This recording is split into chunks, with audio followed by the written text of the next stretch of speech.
Call చేతులు సరిగ్గా అంటే ఫిజికల్ ఏదైనా స్టేట్ కన్నా చెప్తున్నా, ఫిజికల్లీనా, మెంటల్లీనా, వర్చువల్లీనా, స్పిరిచువల్లీనా, ఈక్యూ అని ఉంటుంది మీ ఇంటెలిజెన్స్ కోషెంట్ని మెజర్ చేస్తా అంటున్నా, బయలాజికల్లీనా, దేని ప్రకారంగా అడుగుతున్నారు, తిథుల ప్రకారమా, క్యాలెండర్ ప్రకారమా, ఇన్ని రకాల ఒకటే క్వశ్చన్లో ఇంత వేగం ఆన్సర్స్ ఉన్నాయి, ఇంత రేంజ్ ఉంది. మీరు ఏ ఏజ్ అడుగుతున్నారు? ఇది అన్ని ఏజ్లే. మీకు విషయం తెలుసా, ప్రతి 7 సంవత్సరాలకి మీ బాడీలో ఉన్న ప్రతి సెల్, ప్రతి అణువు చచ్చి మళ్ళీ పుట్టుద్ది. అప్పుడు ప్రతి ఒక్క మనిషి ఏజ్ ఎంత అంటే 7 సంవత్సరాల కంటే దాటకూడదు కదా. అది కూడా కరెక్ట్ ఆన్సరే కదా. టెంగర్ ఆన్సరు ఇది అవుట్ ఆఫ్ ద సిలబస్ అంటే నాకు తెలీదు. ఇప్పుడు అడగండి, ఏజ్ గురించి అడుగుతున్నారు. అదే మీ ఏజ్ అంటే అదే చెప్తా, ఆ వయసే. మీరు ఎప్పుడు పుట్టారు? ఇప్పుడు కూడా టెంగర్ ఆన్సర్ కాదు, ఇది కూడా కరెక్ట్ ఆన్సరే. ఈ జీవితంలో అంటే మీ నమ్మకాల ప్రకారం, మూఢనమ్మకాల ప్రకారం ప్రూవ్ చేయండి అని కాదు. సరే మీ అన్నట్టు ఓకే, బయలాజికల్ ఏజ్ 25/6/1979, 25/6 నెల అంటే జూను ఇంగ్లీష్ క్యాలెండర్ ప్రకారం 1979. అయితే ఏంటి? సో వాట్ ప్రపంచానికి ఏంటి? ప్రపంచానికి ఏం లేదు. ఈ వయసులో కూడా మీరు ఇలా సమాజం కోసం, కుమారి ఆంటీ గురించి, సమాజం గురించి, ట్రాఫిక్ గురించి ఇంత ఆలోచిస్తున్నారని అట్లీస్ట్ అది తెలిసైనా చూసే వాళ్ళకి అరే మనం కూడా ఏదో చేద్దాం అని అనిపిస్తుందేమో అని జస్ట్ అడిగి వాళ్ళు చేస్తున్నారు కదా. Beggar Prem P Satish, hitech beggar, broker, ఏంటిది గంజాయి స్మగ్లర్ కాదు పెడ్లర్, ఏది రకరకాల పేర్లు పెట్టేస్తున్నారు కదా. బ్రోకర్ అది కాదు. నీకు చూస్తే బిడీలకు కనిపించింది, ఇదేంటో తెలియదు, నీకు తెలియని దాని గురించి ఎట్లా మాట్లాడతావు అక్క? తెలిసిన దాని గురించే మాట్లాడలేదు. సరే అవునండి, మీరు ఫస్ట్ టైం ఇంటర్వ్యూలో క్యాప్చర్ చేయాలి. ఇట్లాంటి ఆల్రెడీ అయిపోయినాయి, అవి కూడా వచ్చినాయి చూడండి అక్క. గంజాయి అరే మీరు గంజాయి అని 3 సార్లు అంటేనే నాకు ఎంత చిరాకు ఉండాలి. మీరే అన్నారు గంజాయి కొడతాము. మీరు గంజాయి వేసిన ప్రతిసారి, మీరు గంజాయి అనే సౌండ్ మీ నోట్ల నుంచి వచ్చిన ప్రతిసారి నేను అక్క అంట. బాగుంటుంది, సింక్ బాగుంటుంది. అట్లా ర్యాప్ చేద్దాం. బాగుంటది, సూపర్ అండి, బాగుంటది. పిలవండి, అయితే పర్లేదు, కానీ అక్క అని పిలిచినా పర్లేదు, నా ఆయుష్ తగ్గకుండా ఉండాలని పిలవద్దండి, స్వప్నిక గారు అని పిలవండి అని చెప్తున్నా. బట్ గంజాయి అవన్నీ తాగితే మీ ఇష్టం, అవన్నీ మీ ఇష్టం, తాగండి, నాకు అది అనవసరం. సో తాగితే తాగండి, అది ఎవరు చెప్పరు కదండి తాగొద్దంటే. ఇప్పుడు మీరు బీడి తాగొద్దని నా ఇంటర్వ్యూలో అన్నా, తాగుతున్నారు, ఏం చేస్తాం, ఏం చేయలేము. ఒకసారి 2 సార్లు చెప్తారు అయిపోద్ది. సో సమాజానికి ఏదో చేయాలని ఏదో చేశాను అంటున్నారు, ఇష్టాన్స్ అన్ని కదా. సమాజానికి అది కావాలి అంటే సొల్యూషన్ ఏం రావాలనేది మీరు నన్ను అడిగారు, చెప్పండి సొల్యూషన్ అని ఇంతకుముందు ఇంటర్వ్యూలో అడిగారు. మీరు అప్పుడు ఏం చేయాలి?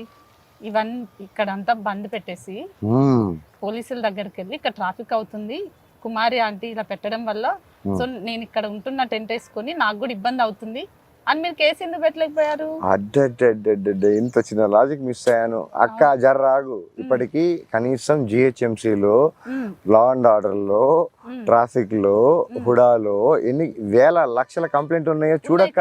అవే క్లియర్ అవట్లేదు. నేను కొత్తగా పెట్టి చెప్పండి ఉంది కదా, మరి కేసులు పెడుతున్నారు, ట్రాఫిక్ జామ్లు అవుతున్నాయి, జరగట్లేదే. మీరు వెళ్ళి మళ్ళీ అక్కడ వెళ్ళి మాట్లాడాల్సిన అవసరం ఏంటి? అది పబ్లిసిటీ స్టంట్ అని నేను అంటాను, ఓపెన్ గా అంటున్నా మీతోనే. మీరు ఓపెన్ గా అన్నా, క్లోజ్ గా అన్నా, మీరు గెలుస్తారు అనుకుంటే నేను హెల్ప్ చేస్తా. ఐఎమ్ దేర్ అక్క. Congratulations, you win, I lose. మీరే కరెక్ట్. నేను మేడం చెప్పిందంత కరెక్ట్. మేడంకి బాగా తెలుసు. I'm telling you, she's very intelligent. Madam అడగండి, నేను ఎక్కడ పుట్టాను, ఎందుకు పుట్టాను, అసలు ఎందుకు పుట్టా, ఇక్కడ ఏం చేస్తాను, అన్ని తెలుసు మేడంకి. నేను ఏం ఆలోచిస్తున్నాను, నెక్స్ట్ ఏం ఆలోచించబోతున్నాను, నేను ఎందుకు అట్లా మాట్లాడాను, ఆ రోజు ఏ కలర్ డ్రెస్ వేసుకున్నాను, మేడం నోస్ ఎవ్రీథింగ్. చెప్పినా కూడా తను చెప్పింది నిజమేనండి. తను ఏంటంటే అతి తెలివి ప్రదర్శిస్తుంటారు, చాలా మందికి తెలియదు అది. అంతే, మీరు నిజాలే చెప్తారు, పాపం చూసే జనాలకు అర్థం కావట్లేదు. సో భగవద్గీత చదివారు అన్నారు ఒక 10 సార్లు ఏమో, చదివారా అండి? దాంట్లో నీతి ఏం తెలుసుకున్నారు? భగవద్గీత అంటే ఏంటి నాకు తెలియదు, నేను ఎప్పుడు చదవలేదండి. మీకు తెలియని వాటి గురించి మీకు ఇంట్రెస్ట్ అదే నేను తెలుసుకోవాలనుకుంటున్నా. చెప్తే మీ పెద్దవాళ్ళు కదా, లేదు దాంట్లో నీతి. నాకంటే పెద్దవాళ్ళు చాలా ఉన్నారు. తాడి చెట్టు పుట్టి కనీసం 99 సంవత్సరాల వయసులో నేను చాలా చూసాను. మన ఇద్దరు గురించి మాట్లాడు. వద్దండి, నేను మీతో ఫైట్ లేదు. నేను మీతోటి, మీ టీం కూడా కాదు బేసికల్లీ. మీ వేరే టీం, నేను వేరే టీం, మీరే సెపరేట్ చేశారు. అంటే అంతేలేండి. మీకు పాజిటివ్ గా క్వశ్చన్లు వస్తే మీ టీం అండి, మీకు కొంచెం రివర్స్ గా వస్తే మీ టీం కాదని చెప్తున్నారు. ఇటే వస్తుందండి పొగంతా. అరే అక్కడ చూడండి, మీకు అర్థం కావట్లేదు ఎక్కడ కూర్చొని ఏం మాట్లాడుతున్నారు, ఏం కంప్లైంట్ ఇస్తున్నారు.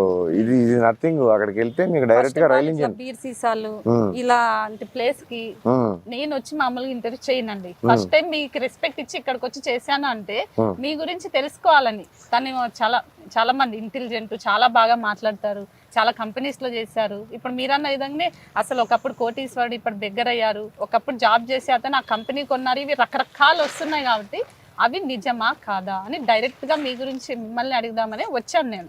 మీరు దానికి అట్లీస్ట్ ఆన్సర్ కూడా చెప్పట్లేదు. నేను 100 సార్లు చెప్పాను, నా ఎంప్లాయీ కోడ్స్ కూడా చెప్పాను, వెరిఫై చేసుకోమని కూడా చెప్పాను. మీరు కనీసం రీసెర్చ్ కూడా చేయలేదంటున్నా. సరే మీకోసం మళ్ళీ చెప్తున్నా, 101991 ఇది జీలో ఉన్నప్పుడు నా ఎంప్లాయీ కోడ్, 590143 నా ఎంప్లాయీ కోడ్ డెల్లో ఉన్నప్పుడు. వెళ్ళి ఒకసారి వెరిఫై చేసుకోండి. ఇక్కడే ఆఫీసులకి వెళ్ళి హెచ్ఆర్లో అందరు హెచ్ఆర్లకి మీకు కూడా ఇన్ఫర్మేషన్ తీసుకోవచ్చు. వాడు ఇక్కడ పని చేశాడా లేదా వెరిఫై చేసుకుని రండి. మీకేంటి ప్రాబ్లం? ఆ కంపెనీకి నాకు ఇబ్బంది లేదు, నాకు పెండింగ్ ఇష్యూస్ ఏం లేవు. మంచి మీరెవరు డిసైడ్ చేయడానికి అది మంచి అని. నాకు ఇది మంచి స్క్వేర్ పైన ఉన్నానేమో, హయ్యర్ లెవెల్లో ఉన్నానేమో, వేరే డైమెన్షన్, వేరే జర్నీలో ఉన్నానేమో, ఇదంతా టెంపరీ ఫేజ్ ఏమో, జస్ట్ ఎంటర్టైన్మెంట్ చేసుకొని వేరే జర్నీలోకి వెళ్ళిపోతున్నానేమో.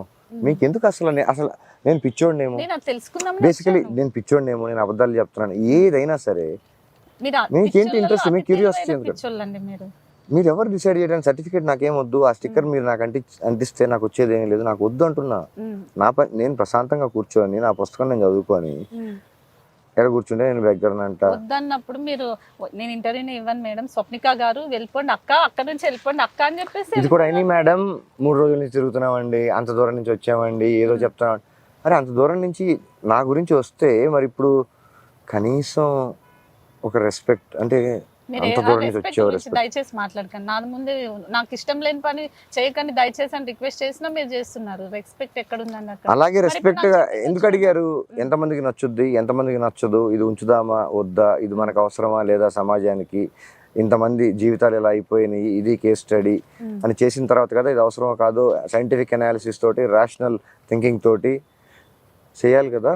ఇది ఇల్లీగలో లీగలో ఎప్పటి నుంచి చేశారో, ఎందుకు చేశారో, మీరు చరిత్ర తెలియకుండా, ఇదేంటో తెలియకుండా, అట్లాంటప్పుడు అంత కష్టం, అంత ఇబ్బంది, సమాజానికి ఇంత హానికరం చేస్తున్నప్పుడు ఫార్మా ఇండస్ట్రీ కూడా మానేద్దాం, మూసేద్దాం అంటున్నా.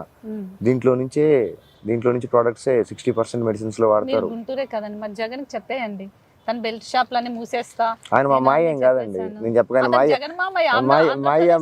మాయ అంటే ఏంటో నాకు కాదండి, చెప్పుకుంటాడు. కాదండి, నాకు అట్లాంటి మాయలు లేరు.